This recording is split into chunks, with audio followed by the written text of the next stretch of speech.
we're gonna have rough childbirths, we're gonna have terrible cycles as women, and then I think the conclusion that I'm beginning to come to is that it's much deeper than that. It's very, we have to toil. And I was thinking about this might have been the beginning of hierarchy, the implementation of hierarchy.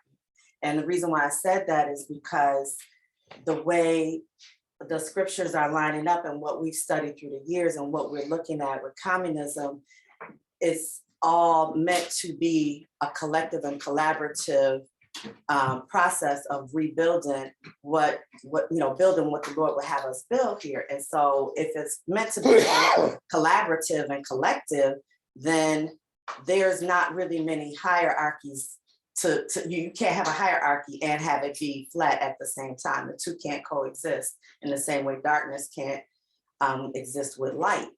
And so then I started thinking about, because I always go down my little rabbit holes with the words and where these words, come from. And I start thinking about co, what does co mean? What is that a prefix for? And co is a prefix for, is defined as being together or with. And I thought that was really interesting. So communism is together. You have cooperation, you have collaboration, you have a lot of words that draw their meaning. The meaning is drawn to have everyone come together. And so it's really, I thought it was really interesting because we always use the word community. And what does that mean in terms of what we're looking at in terms of labor and how are we viewing these systems of oppression? And so I was thinking about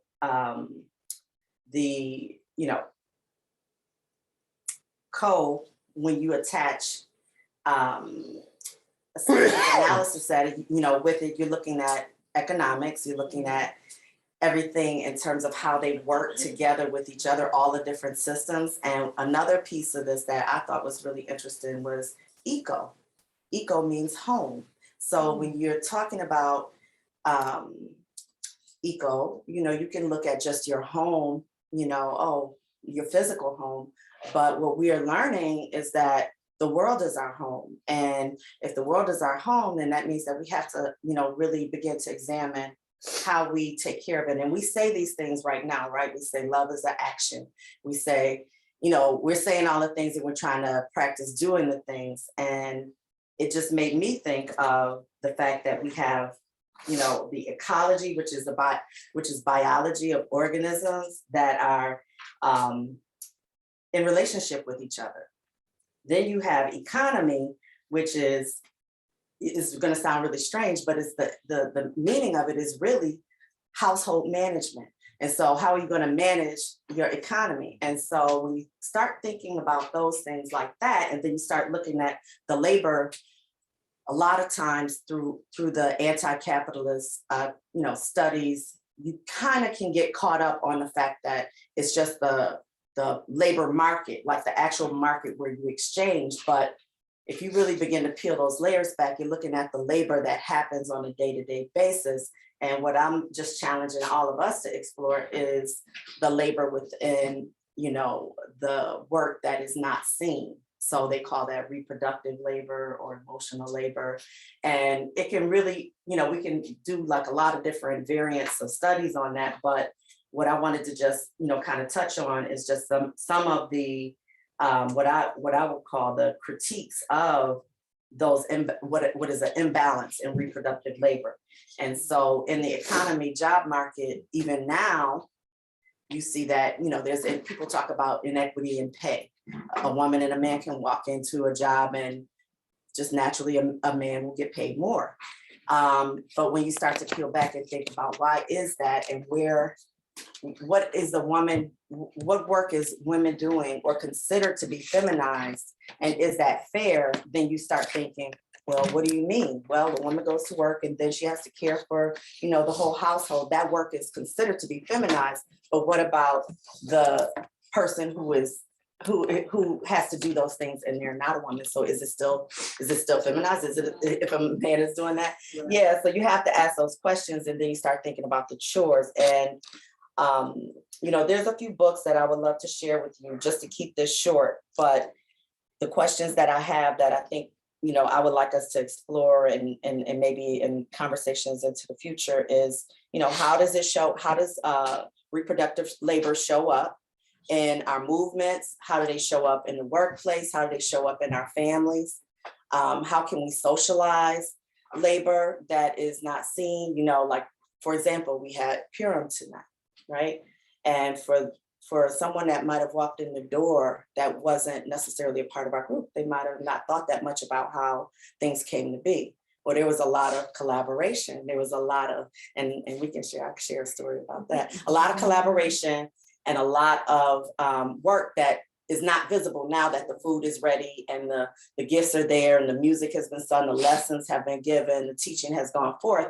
But there's a lot of study that goes into that lesson. There's a lot of chopping of onions and cauliflower and straining stuff, and while at the same time that you're doing that, you're also maybe beating your kid because they need to get straightened out, and you might be battling a health issue or caregiving, a family member, and all of those things need attention. And so how do we lift, the question in that is, how do we lift those things up and examine them, and how do we start to question ourselves and each other, especially as our younger ones are coming up and they want to date. We got single brothers and sisters, and they're dating, or they're courting, or they're considering what their future will be in their mate. How are you in space with each other? So before I close it out, I want to share my references, but I also want to share a little story that's so relevant right now. And it had to do with this week, getting ready for Purim. So I personally was preparing, had it in my mind, had it in my calendar. And anybody that knows me, I've been trying to live by my calendar to stay organized, because there's just so much that's coming at us. And we can go into that whole mind and distraction thing. But so Sister Deidre sends a text out, and she's like, hey, Purim is coming up, y'all. Everybody get ready. This is what you said you were going to do, remember? And she's like looking around the room on the text. This is what you said you were going to do. So please, make sure you have your dishes ready. And I saw it on Thursday, and I was like, yeah, I got that.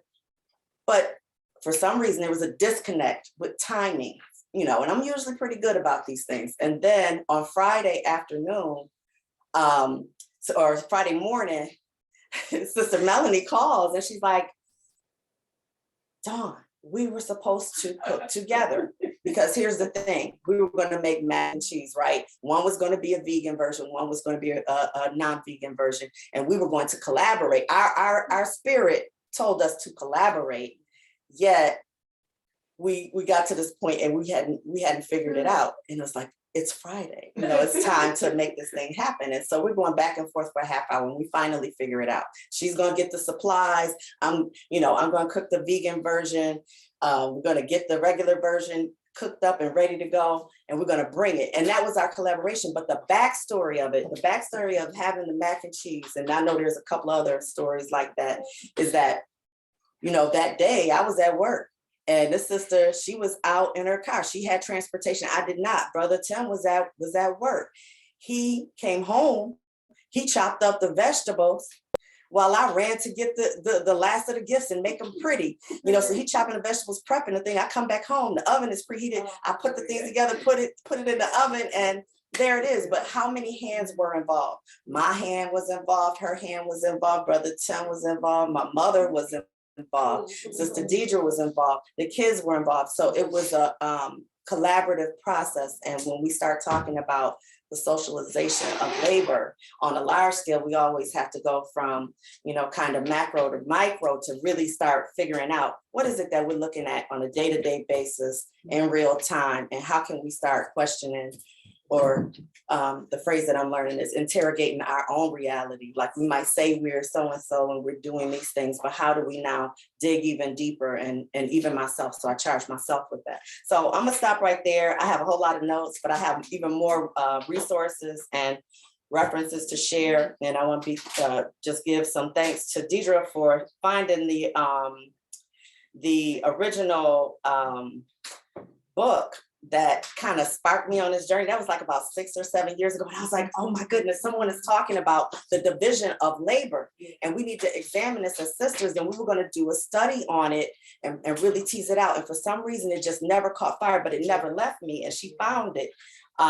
It's called Patriarchy and Accumulation on a World Scale by Maria Mize. So that was the introduction or reintroduction for me into understanding how the context of capitalism when we're looking at labor from the woman's perspective. And so that was really good. But a couple of other resources I'm sorry. The title is Patriarchy and Accumulation on a World Scale by Maria Mize, M-I-E-S. The other 3 references that I want to share out that I'm still looking through, a couple of them, is Women in Capitalism, The Dialectics of Oppression and Liberation. That is an excerpt from a book called The Black Feminist Leader by Joy James and T.G. Nian. I can't really pronounce it, but I can write it out for y'all. Sharply Whiting. And then we have Women, Race, and Class, which I think a lot of people are familiar with, by Angela Davis. And in that work, she's talking specifically about the obsolescence of housework from the working class perspective. And then there was an article that I thought was interesting that we should probably do. We could just do a study on that, comparing basically how the pandemic, it was a New York Times article that was examining how the effects of the pandemic really highlighted or lifted up the inequity in the labor and how it shows up and what's going on. So I thought that was really, really profound. It's called The Lockdown Showed How the Economy Exploits Women. And then that's one sentence. And then the last sentence of the title of the article is She Already Knew. And so it goes through examples and testimonies of women that are, have been saying these things since the beginning of time. But in particular, the one sister, her name is, the article was focused around, what is the sister's name?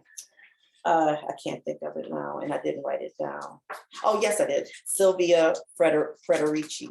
So she had a lot of articles and works, but she was one of the people that was instrumental in the wage for housework movement in the 70s. And this article is kind of based loosely on some of those concepts that she was bringing to the table. So I just wanted to share that with you. And I have copies of some of the stuff that I printed out to share with y'all, but that's what I'm working on when I have time. And when do I have time? Never, because my mind is being distracted and taken over. So that's what I have to share. Thank y'all. Thank you.